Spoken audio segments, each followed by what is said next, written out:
Example ही समझ लो पहले, फिर प्रश्नावली पर चलते हैं अपन। कौन सा एग्जाम्पल है? 4, एग्जाम्पल नंबर 4। ठीक है, आपको इसमें शून्यकों का योग दिया है, अल्फा प्लस बीटा का मान दिया है 3 एंड अल्फा इंटू बीटा का मान दिया है -2। क्या यही दिया है? शून्यकों का योगफल 3 और शून्यकों का गुणा -2, यही है उदाहरण 4।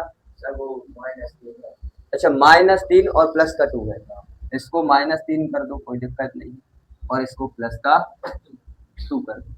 ठीक है, ये आपको दिया गया है। ठीक है, अभी जो अपने कल जो प्रश्न किए थे, कल प्रश्नों में हम क्या कर रहे थे कि हम अल्फा और बीटा के मान निकाल रहे थे और फिर उनका योगफल और गुणा में निकाल रहे थे। आज हमें योगफल और गुणा दोनों चीजें दी गई हैं, इसकी सहायता से हमें द्विघात बहुपद बनाना है।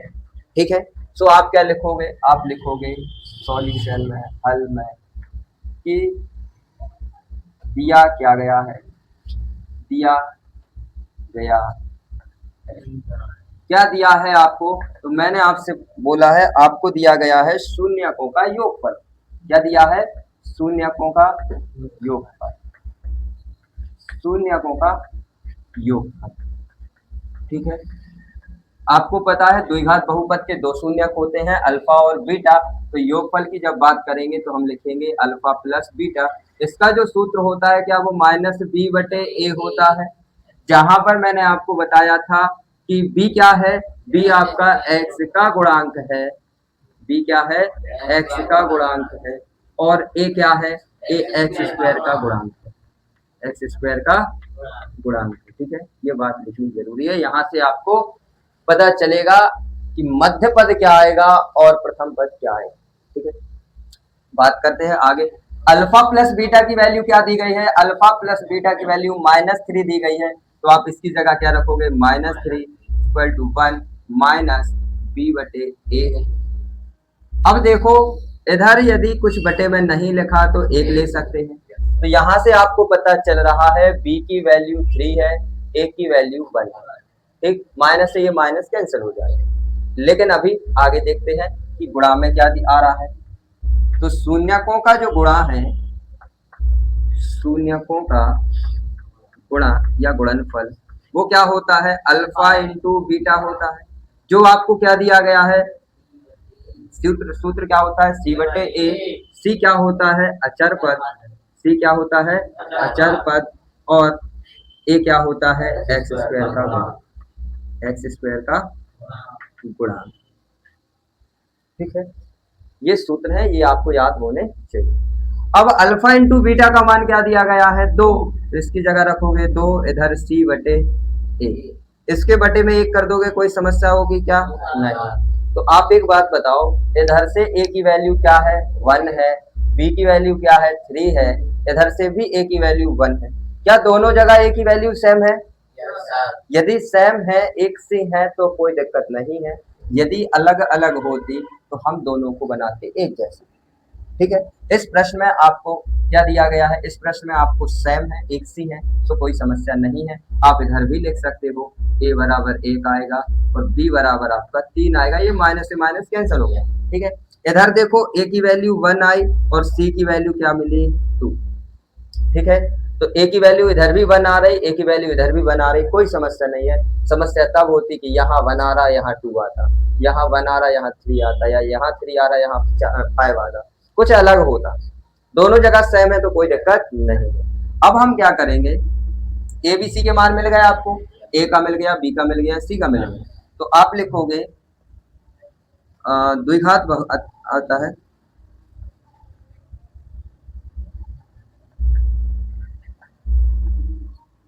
या आप ऐसे लिख सकते हो, एक लाइन और ऐड कर दो, नहीं तो समस्या जाएगी।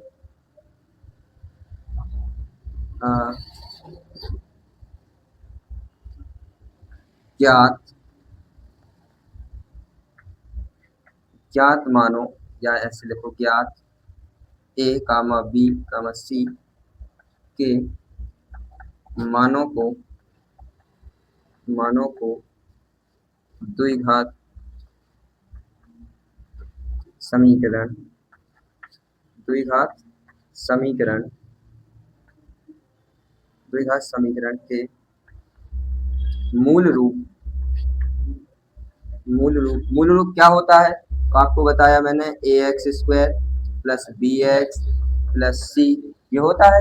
तो ज्ञात abc के मानों को द्विघात समीकरण के मूल रूप ax² plus bx plus c में रखने पर ठीक है, रख दो। एक ही जगह एक ही वैल्यू रखोगे 1, तो 1 रखोगे तो 1 x² ही मिलेगा, तो x² बस लिख सकते हो। क्या आएगा? x²। b की प्लस है तो प्लस, b की जगह b की वैल्यू रखो, b की वैल्यू क्या है? 3, फिर x तो x, फिर प्लस c की वैल्यू रखो, c की वैल्यू क्या है? 2, तो ये 2, ये क्या हो जाएगा? द्विघात समीकरण। ठीक है, तो अब इससे द्विघात समीकरण क्या हो, द्विघात बहुपद क्या होगा आपका? x² plus 3x plus 2। ठीक है, तो आप चाहो तो एक लाइन ऐड कर सकते हो, नहीं तो आपका आंसर यहाँ तक भी पर्याप्त है। ठीक है, या यहीं ऐड कर दो, रखने पर प्राप्त द्विघात बहुपद, प्राप्त द्विघात बहुपद इस प्रकार है। तो आपको अलग से लाइन ऐड करने की जरूरत नहीं है। ठीक है, इस प्रकार है। तो वो क्या है? ये आपका आंसर। जल्दी से इसको नोट करो।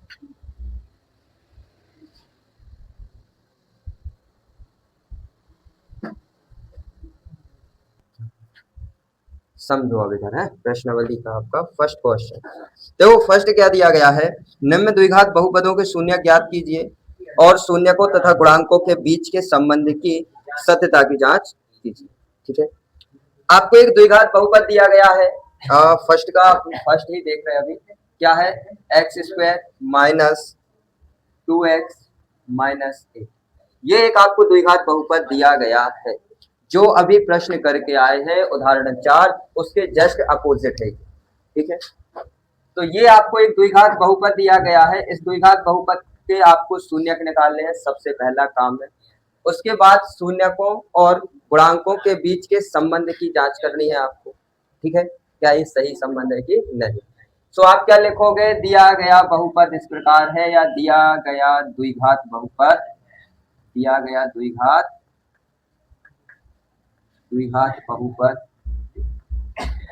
बहुपद इस प्रकार।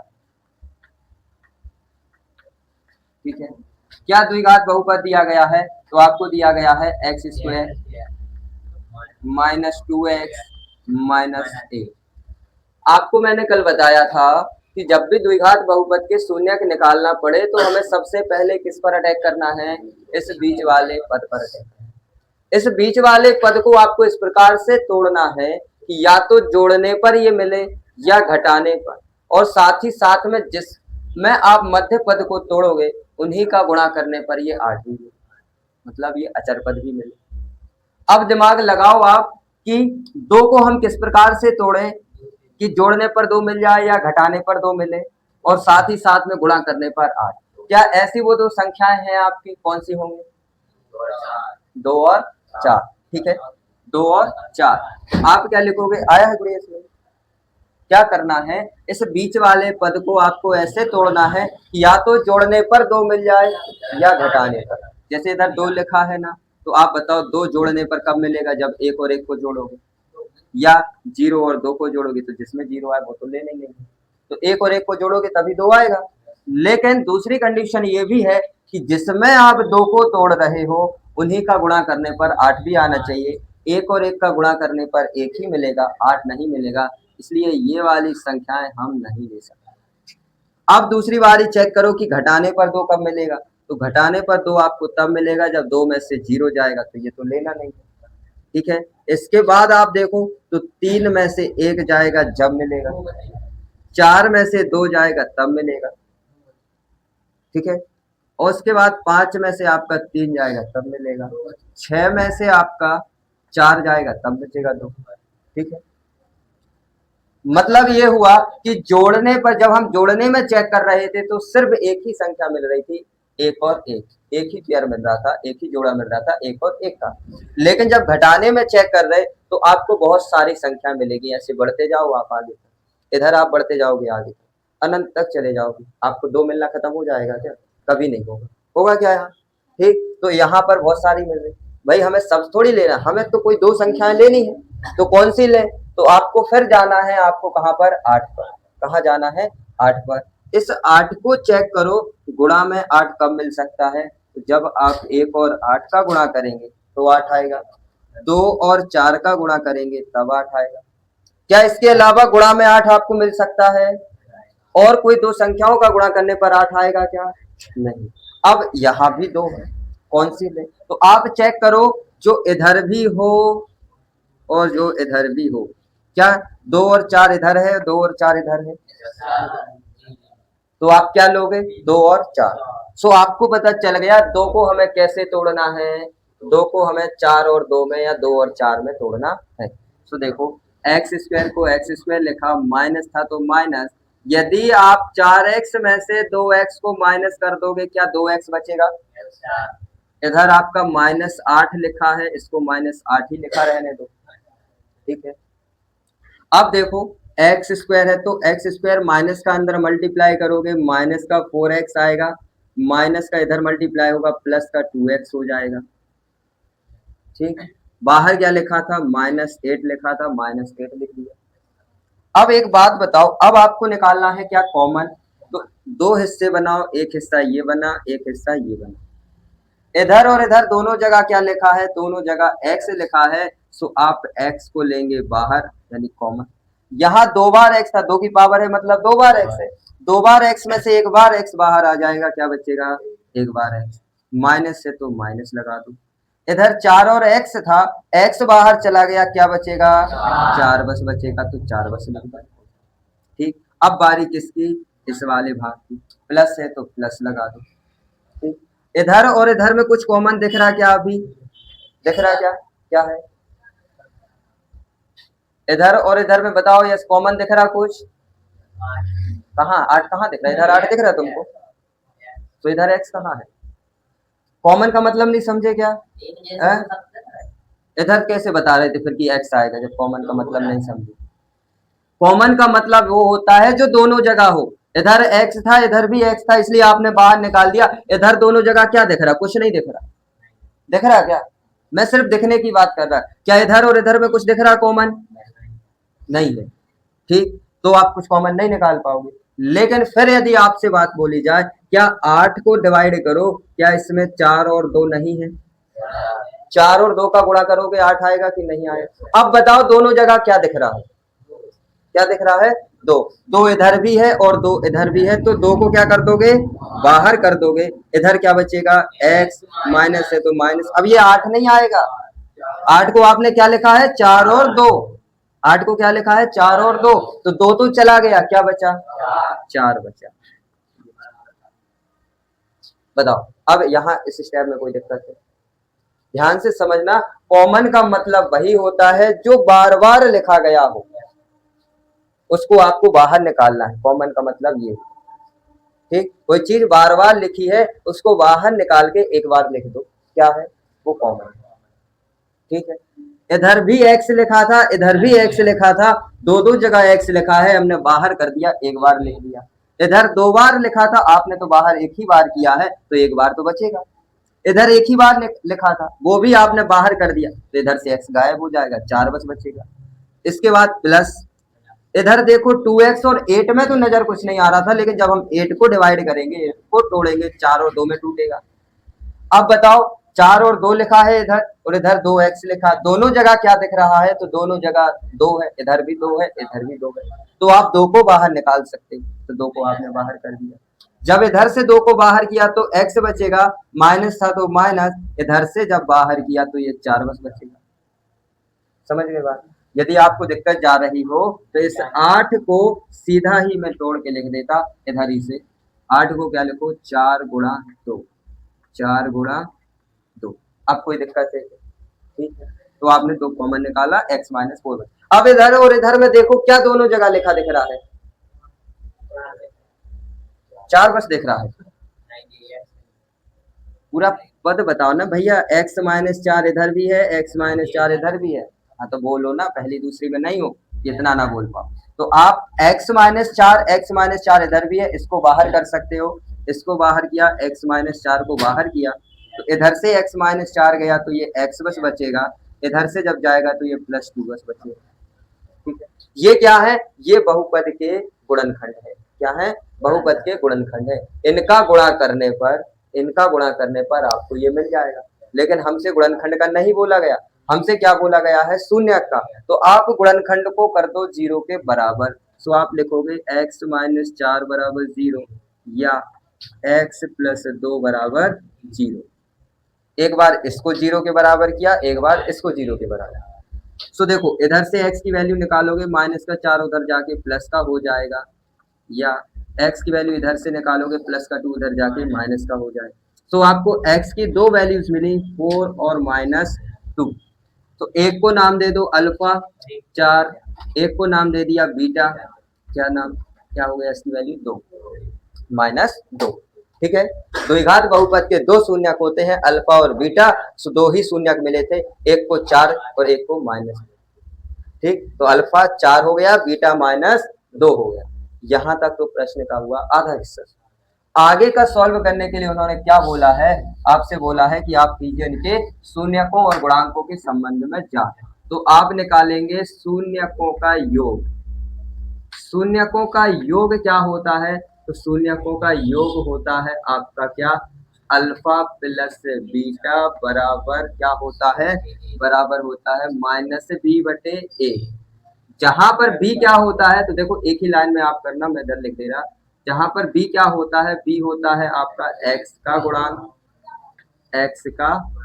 गुणांक, और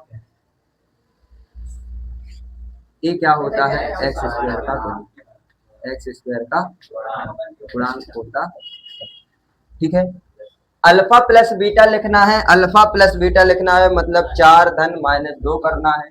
सो आप लिखोगे 4 धन -2 बराबर माइनस बी की वैल्यू क्या होगी, बी मतलब x का गुणांक। इधर देखो x का गुणांक क्या है, 2 है, x का गुणांक 2 है, लेकिन चिन्ह के साथ बोलना है तो -2 है। ठीक है, a की वैल्यू क्या है, a की वैल्यू 1 है। a मतलब x² का गुणांक, x² का गुणांक का मतलब इधर किसका गुणा हो रहा है, तो किसी का नहीं दिख रहा, जब एक का ले तो 1 होगा। तो देखो 4 प्लस और माइनस का मल्टीप्लाई होता है, माइनस आता है, 2 आएगा, माइनस और माइनस प्लस हो गया। ठीक है, क्या हो जाएगा, प्लस, और 2 में 1 का भाग दोगे तो 1 ही आएगा, 2 ही आएगा। तो 4 में से 2 गया, 2 बचा, इधर भी 2 आ गया। क्या ये बराबर है, दोनों साइड बराबर है, मतलब योग में जांच हो गई। अब किसकी बारी है आपकी, अब बारी है शून्यकों के गुणा, शून्यकों का गुणा। शून्यकों का गुणा क्या होता है, शून्यकों का गुणा होता है अल्फा इंटू बीटा, जिसका सूत्र होता है c/a, जहाँ c क्या है, एक अचर पद है, c क्या है, एक अचर पद है, और a क्या है, तो a तो पहले ही लिख चुके, x² का गुणांक, तो अल्फा की वैल्यू क्या है, अल्फा की वैल्यू आपने 4 ली थी, गुणा बीटा की वैल्यू -2 ली थी, बराबर c मतलब अचर पद क्या है, -8 बटे a की वैल्यू 1 थी। 4 का गुणा -2 से करोगे -8 आएगा, बराबर -8 में 1 का भाग दोगे -8 ही आएगा। क्या ये दोनों बराबर हैं, ये दोनों भी बराबर हुए। तो आप क्या करोगे, जांच भी आपकी हो। ठीक है, यदि इस सवाल में कोई समस्या हो तो बताओ, है कोई समस्या, बताओ तुम लोग को, पक्का तो लिख लो भाई जल्दी से। हाँ वो तो आएगा जिसमें तोड़ोगे आगे।